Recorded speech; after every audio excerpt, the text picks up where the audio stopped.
Hello, photography. I had a great question earlier today. I had a student that was struggling with um, uploading their pictures to Canvas, and they ended up emailing me the image instead. And after I downloaded it, I took a look at it, and I realized what the problem was. Their file size was just really, really large. And I wanted to show you how to adjust that in Photopea. So that way it'll be a lot easier for you to upload your images. Now, you may not have to do this for your photos, and if everything's been working just fine for you, then that's fine. But if you are struggling with uploading your photos, then check this out because I think it could help you out. First off, let me show you some of these pictures here. Um, let's look at this one. And, I have a Mac. And so the way I did this is I right click it and I click get info. And then I have some information about my file. Right here it says 7 MB. And the MB stands for megabytes. And that's a pretty big file size. You'd have some difficulties uploading that depending on what you're uploading it to. And then the other thing that I want you to pay attention to is the file extension, which in this case is .jpeg. So anytime you have like a dot something at the end of your file, it's indicating the type of file that it is. So that way, programs and the computer will know what it is and it'll know how to interpret the data that's in there. So .jpeg, JPEG is a really common image format. Just about everybody everything is compatible to that, so that's a good one to be using for right now, especially as we're doing this remote learning. Here's another one. This is .tif. Now this is from a scanner. This is an uncompressed file format. You might have some difficulties uploading this. This is a raw file, meaning that all the data is in there. There's no compression in this file, and it's a really big file, not just a different file format, but also very large. And you'll notice that if you're shooting raw in a DSLR camera as well. So with a DSLR camera, a raw file is uncompressed. Nikon has the NEF file formats, and I believe Canon is CR2, or maybe it's CS2. And unless you have specialized software to work with these files, you're probably going to want to just set your camera to shoot JPEG, so that way it's easier to work with. Earlier today, I had also sent you an announcement about using your phones. Certain phones will use a file format called .heic, and that might work really well for the phone, but unfortunately, it's not very compatible with a lot of other programs and websites.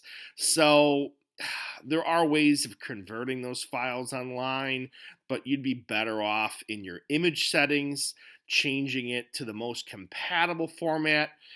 It may not say JPEG, but then it'll shoot it in JPEG, and that's really the way that you want to go with this.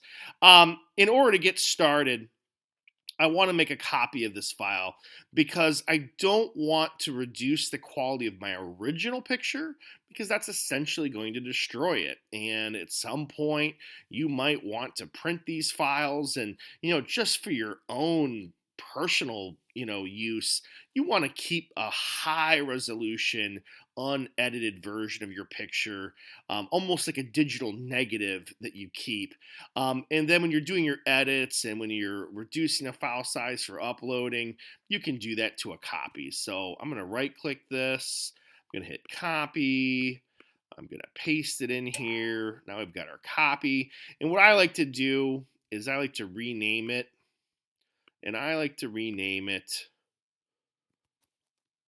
low res, just indicating that this is now a reduced quality format, something that I can upload more easily online.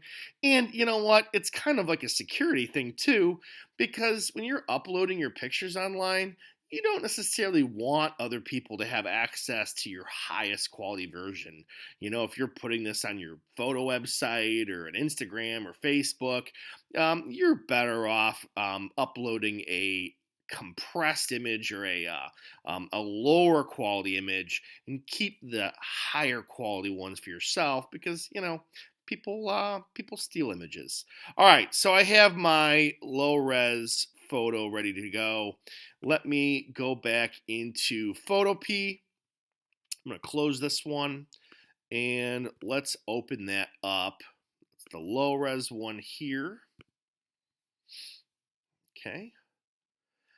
And once it's open, this is kind of cool. It's like I'm looking into a silo, and there's this ladder that goes up to the top.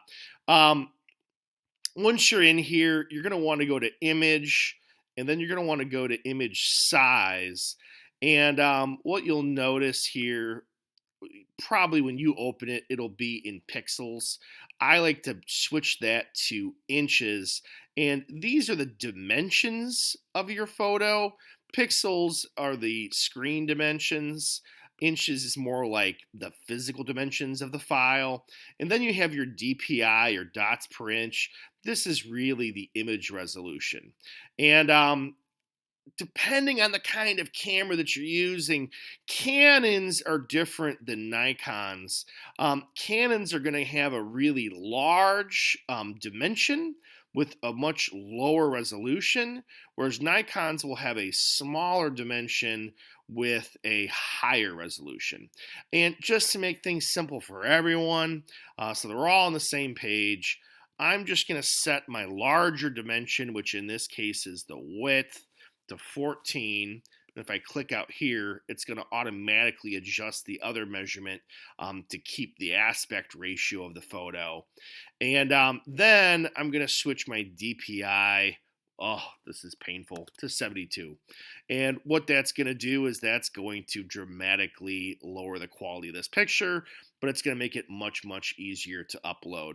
Again, keep a full quality version for yourself. So I'll say okay, and whoa, look how small that got. Now, it's not as small as it looks. If I go into my navigator here, and by the way, if you can't access the navigator here, you can go into Window and get the navigator this way. And if we blow it up, you can see that the quality isn't that bad. But if I keep going, now you're going to see all these pixels.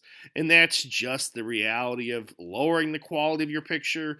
And this is what I'm talking about when I say destroying the photo, because you wouldn't be able to print this anymore. This would look, well, like garbage. And it's fine for screen viewing. It's fine for me to grade, but keep a high quality version for yourself. You cannot increase the quality once you've decreased it. Okay, so we have it set so it's much lower quality now. It's going to be much easier to upload. Now all we need to do is export it as a JPEG. These are some other file formats, but I want to use JPEG. I'm not going to touch anything here. I'm just going to go ahead and leave this quality at 100%.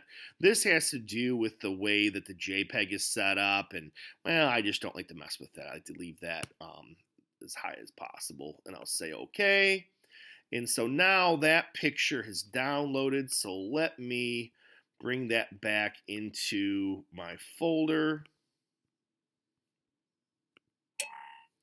Oops, I didn't mean to keep both of those. Let me get rid of this one. This is the one I made originally, and this is the one that Photopea just uploaded, or downloaded, I should say. And if I click Get Info, you're going to see, and I'll go back to my original file. This is the one that I had originally, and you can see that this is 7 megabytes, and this is 672 kilobytes. A kilobyte is a very different thing than a megabyte. There are 1,000 kilobytes in 1 megabyte. So this is actually 7,000 kilobytes. So this image is quite a bit smaller and is going to be much, much easier to upload into Canvas or whatever program you want to upload it to. So just wanted to make sure that you saw that and knew the difference and knew what to look for when you're kind of analyzing your photographs and trying to troubleshoot what might be happening if you're struggling with uploading them. I hope this was helpful. Please let me know if you have any questions. I'd be happy to help you out with whatever you're struggling with. Have a great day.